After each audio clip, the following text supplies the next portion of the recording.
Nyathina nigi tuo miluongo ni spina bifida.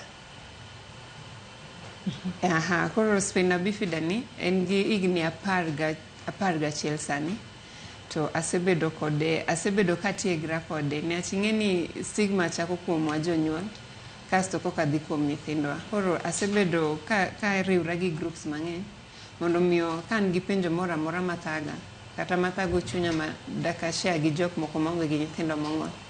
Koro asebedo kabedo kodgi, wariwre to wawuoye, to bedo na mayot niwach kata kaka wawachi ni nyoro no celebrate cha. Ing'e ni seche mineno ka jok madongo manigi ng'ol ma nyathini nigo cha kodongo to iwinjo maber ahinya. Ka luwore gi jok moko ka wacho ni nyathini ni dhi tho kochopo higni ma kamae, akia ni ang'o madhi timre kochopo higni ma kamae. Koro ing'e ni kiromo kod joma dongo manigi disability ng'ol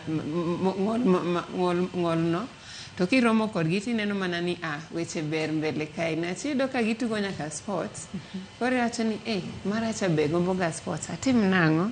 Koro miyo gijiwowa seche ma wan kodgi kamae, gijiwowa ahinya, gijiwowa kabisa. Waneno jiwruok moro.